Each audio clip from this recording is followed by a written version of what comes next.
You know who's a jewel in our crown? Patrick Johnson of the Province and Post Media. Yes, he is. Jewel in the rough, or is that insulting for Patrick Johnson? No, jewel. Just leave it at jewel. Okay. Why can't I be a diamond? Shine on. Shine on, you crazy diamond. When you were buying the ring for Candace, did you need help? Or did you know what you were getting? Well, I was fortunate in that a sort of friend of a friend is an artist, makes rings. Okay. Oh, okay. Nice. So and she happened to have her studio in the corner. So I was and she'd done rings for some friends of mine. So I basically got in touch with her, and we did a little design. Very nice. Wow, look at you. Lucky guy. How about that? Designer Patrick Johnson joins us here on Sekeres and Price. So when should Canucks fans start panicking? If they lose tonight and go winless in 4, if they lose Saturday in Philly as well and go winless in 5, or if they lose the entirety of this trip, including Chicago next week? Well, how close is Canuck Nation's finger to the panic button here? Well, I had someone point this out to me about the winless Edmonton Oilers, which is that I believe no team has ever won the Stanley Cup after starting the season 0-3. But then you sit back and you go, okay, well, but do we really believe the Edmonton Oilers are not a Stanley Cup contender despite their start to not great start? So, okay, so you zoom back. Okay, do starts matter? Yes, they do, because of course every point counts, and you're the Vancouver Canucks. And I think a lot about last week where they blew 2 games. They got points in each, but they blew 2 games. And then finally have an out-and-out loss. They're still winless. I think, yes, I do think if tonight looks bad, as poor as it did on Tuesday, I think it is time to start getting anxious. Yeah. I mean, obviously a win is massive because this is the theoretically, technically, however you want to put it, best team in the NHL because they're the defending champions, right? Well, the defending champions without Barkov and Tkachuk tonight, like that would be a big part. Yes, that could be your around this game. Yes, if absolutely. It fall to 0-2 or 0-1-3, but in this case, lost to a team minus Barkov and Tkachuk. That's a different animal than if this was the 18 skaters we saw in the Stanley Cup playoffs last year. Yes. So a win is a win in the end, right? Mm-hmm. That's what matters. And I mean, this team needs a win. They need to show that they actually can play hockey because we saw them play pretty good hockey last year, and mostly have not done so far this year. We were kicking this around yesterday. So I came from it, and Blake and I didn't really fight about this, but we were both seemingly messaging different things yesterday on the struggle. For me, it's 4 goals in the first period that you played this year.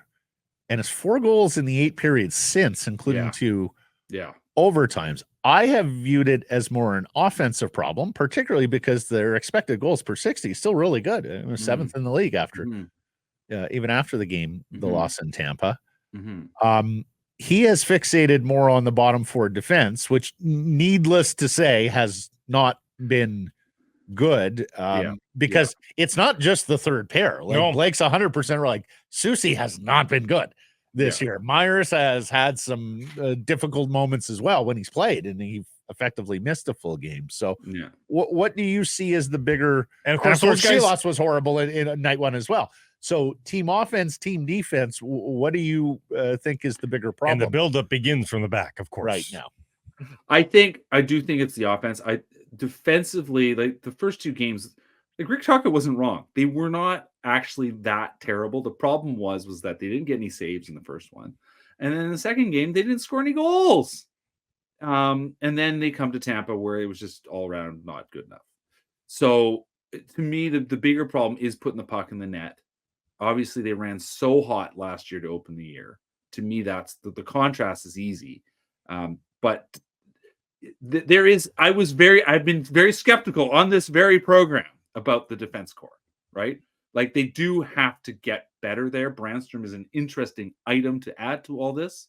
And so, yes, both of you are correct. I don't think they played that badly defensively, but they need to be better on the blue line in general. And that's about construction, and that's not so much about actual performance. Right. So Like far. when I think about my frustration with the defense, it's not so much the preventing of shots on goal in the most direct sense. It is, okay, you've got the puck now in the defensive zone after a turnover, after a missed shot, after a save, what have you. Now what do? That's where I look at them and go, wow, are they bad? Yeah, like exactly. Like they flat-footed, panicked moves, just no skill to get that puck moving in the right direction, which of course in the trickle-down effect affects the offense. So it's there rather than we've entered the zone, we're going to take a shot. They're defending okay. The goaltending's okay. But it's the second phases and the third phases that to me show how bad they are. To me, it goes back to the variables they considered this summer, right? Like they decided to stick with Myers, and they decided the consequence would be that they would try to see if they could fix Vinny Desharnais, make him into a better player than he's been, which is a huge task. And if you don't do both of those, you could have signed probably a better just general. I mean, I don't know if Sean Walker would have come here, but Sean Walker is the kind of guy that I think would look a lot better in this lineup than both of those guys. Well, I saw. But here we are. I saw this lineup, PJ, this defense core, and I thought, interesting to go into the game one of the playoffs with this lineup. I don't know how you get through 82 games with this lineup, though. You know, like we saw the playoffs looked pretty playoffy last year. Like it was pretty down and dirty. There wasn't a lot of free flowing play there. Like it was grindy sort of playoff hockey as we sort of grew up with. And I thought, okay, well, that blue line is commensurate with what we saw, but you can't get through 82 games with this group. No, and listen, think about Nikita Zadorov. Would they have gotten through 82 games with Nikita Zadorov? I don't know, but he was great in the playoffs. So to not be able to find some new version of him, like Derek Forbort, I think has had a decent start to the year, but he is not Nikita Zadorov, not that kind of player. No. Zadorov, far from a perfect player, but certainly something they don't currently have. And you can see what I think they would like to go get, whether it's a pure puck moving or a guy like him. I mean, Zadorov was pretty good with the puck. That's part of the other thing, was that he was able to make the play happen. Think about the rushes he led. Yeah. And so they are lacking that. And that comes back to the original question, was driving the offense. And that means getting the puck out. So it's sort of answering the question the same way in two different ways, if you will. Do you know what's up with Forbort and Branstrom? Thoughts on him dropping in? Well, yeah. So I mean, I checked him with Ben Hankins and his agent. He said, no, it's a there's a personal matter in the family. It's you can figure out what that means. And he'll be back. Like he's himself is fine. Yeah. So Branstrom presumably slots in, and they're looking at this as a moment to do that. Left shot defenseman who can move the puck. Talked to a couple of people who watched him in Ottawa, and listen, he came in with huge buzz, obviously being traded for Mark Stone, 15th round pick by Vegas. He never really had a partner, was part of his story. He never got really any stability there. He's smaller. He moved, to be effective, he needs to move the puck. He was pretty decent actually defensively. The numbers are pretty good in his favor. Didn't play for a terribly good team. It's just an interesting opportunity for the guy. The reason why Colorado was interested in him, because this is a guy that's worth throwing the dice at, and they're throwing the dart at, and obviously they found him not to be in their top 8. So now the Canucks are saying maybe he can be in our top 8. Like the guy's, he was a full-time NHL defenseman for the last 2 years on a not very good team. And yeah, so I think he's a very interesting player. There's nothing to lose here. I find myself thinking a lot of past nothing to lose examples of defensemen that have played for the Canucks randomly over the years. Hit me. Who you thinking? I'm really thinking. Like, what level are we talking? Matt Bartkowski, Oscar Fantenberg? No, nothing like that. But random guys you never heard of from again. I think he's better than Justin Kurtz, for instance.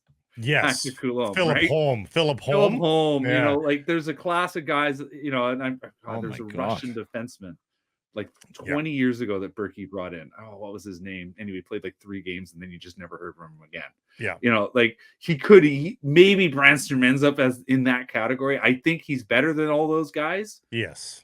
But let's not forget that there are plenty of cases in Canucks history where guys came in, played 1 game, 2 games because there was a sort of a roster need or there was a moment where you could take a look and then that was it. So, Well, the difference here is this is a pedigreed prospect, junior player, as opposed to those guys that they maybe spiked and had a great year in Europe. And so the team was like, maybe we should take a look. You know, you wonder, and this is still a fairly young player at 25. Right. Like, when has it already clicked? Again, we didn't watch him night in, night out, but you know, he played every night for the Sens for the last 2 seasons on a bad Senators team and managed to keep his plus minus above 0. I mean, to me, that's worth something. Yeah. Like he has been as a sort of two-way players go. He was fine. Yeah. Didn't score a lot. He was supposed to be a bit of a puck mover, and you know, there were players on that team who can score. So that does stand out a little bit. But you could do worse, and I think more ready for the NHL than Kirill Kudryavtsev or that's right, Rose or whatever. He's a for now kind of guy, and for now he might be able to find a role on this team. Yeah. The market seems to be. I find myself looking for this Russian defenseman. I'm trying to find him too. I can't find him just yet, but I will continue. I found him, Alexei Tezikov. Oh my God, that is a deep cut. Wow. That is a really deep cut. Not a single bell has been rung for me in my brain. Picking the worst album from a band that's done 20 albums and then finding one of the deepest cuts from the worst album. But just, I mean, a guy he'd played for the Caps and he'd moved the puck in the AHL for Portland Pirates. But just, he was like, Berkey, here's a guy. And you're like, no. No, not going to happen, Brian. Good try, though. Good try. This morning was a bad... We've got to talk about PD. Yeah, this morning was a bad morning for PD defenders, because there seemed to be a big social media push by several different accounts on the drought at even strength for Elias Pettersson, which is at 34 games for an even strength goal, which is... mind-blowing. I think he has one. Here's the other condemning stat. One since he signed the contract. Yeah. Like, what do we do with that information? Like, that's mind-blowing. As I've said, what happened to the guy in January? Like that player in January who dominated that road trip, who looked like absolutely ready to go to the bank and cash every check there was. And speechless. Won't attack. Get the puck on his stick, and he won't attack the space. What happened? He outlined a knee injury last year. Yeah. He outlined a continuation of that knee injury over the summer this year that he had to train around. The head coach downplayed it as tendinitis and has consistently messaged, don't like the way he practices, don't like when he misses practices, wants him to push through. They're basically trying to toughen his hide to create, that Steve Yzerman, Patrice Bergeron lore of what you need to win the Stanley Cup. Sure. Is it possible that he's just pushing back? That it's a little bit of rebelliousness, like, oh yeah, you want to demean my injury? Like, well, no, it's actually bigger than you think, and I'll show you because it continues to affect me, and I will continue to talk about it. It's possible. He would have to talk to us and tell us that. I think it comes back entirely between the ears. Which as I've said many times, it's a player who's never struggled before in his career.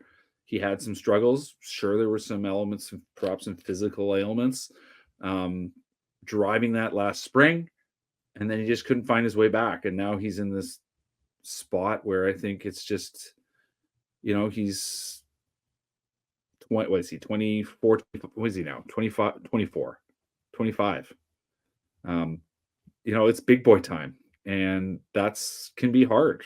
And I mean, all of us, I've said this many times, for all of us at some point at that stage, we had to sit back and go, okay, this is what life is. And, he's doing that, but he's doing that on a public stage. And that is something I don't envy. And I still stick with it that this is a guy that's going to figure his way forward because he's too talented not to. And he loves playing hockey, as far as I know, still does.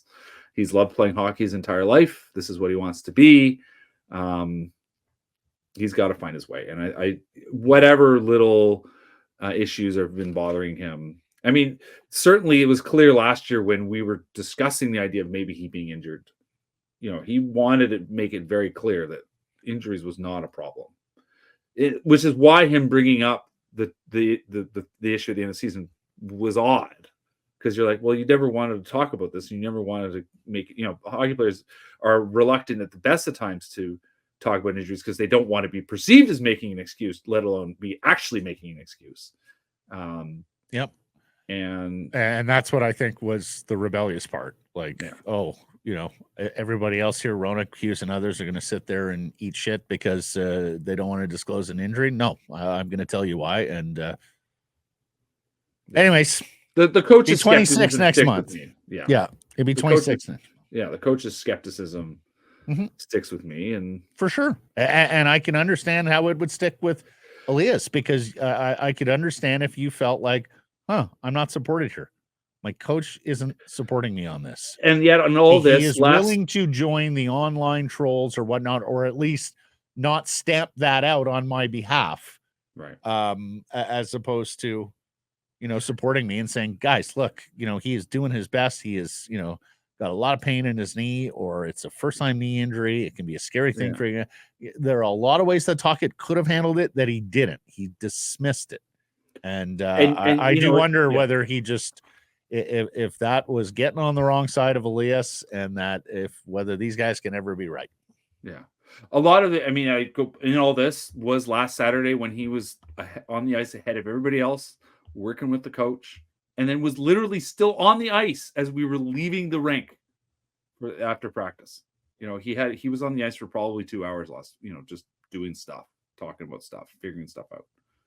So he looked like he was having a whole lot more fun playing hockey. And I don't even mean during, well, that's the other thing. His 100 points body season. Language, right? Like, remember when the first 2 years that he was in this league? Like, so much fun. Smiles on the bench. Yeah. He made a comment at the beginning of the season that he doesn't post anymore for whatever reason. And I do wonder whether the online stuff got to him. It's possible, about because he's got a unique fashion sense, right? Mm-hmm. It's not stereotypical hockey fashion. No. As you know, no tall poppies in this sport. Yeah. Well, I do think there's a lot in that. I really do, and you think it's the fashion. Well, no, I think or just the difference. Noise, not even the playing noise, just the noise of the noise of his generation. To be perfectly honest, think about what Quinn Hughes said in the Amazon series of why he had all these books stacked up. He's like, I want to look at my phone less. Right? Yeah. Well, and by all means, I fully support that. Absolutely. If I think I would probably end up doing the same thing if I was in his position of just trying to be less connected and less attentive to what's happening out there, if you will. Yeah. But there doesn't seem to have been an effect yet. If that's been his measure to sort of mitigate, it doesn't seem like we've seen the improvement, if you will. No, and I don't listen. I went, one of the very first interviews I did with him, I asked him, what do you do in your downtime? And, do you read, their books? And he just started laughing. And I said, okay, video games. Yeah. That's something else you're not allowed to do in the NHL, right? Well, I think it's just posting about video games or, fashion that isn't, the three-piece tailored suits by our favorite tailor in Montreal, Toronto, or New York that we all buy our suits from.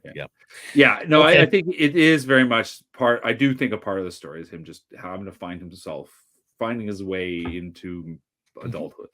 Yep. And his generation basis. Yes. All right. Very good. Till next week. Take care, guys. Keep shining. Yeah.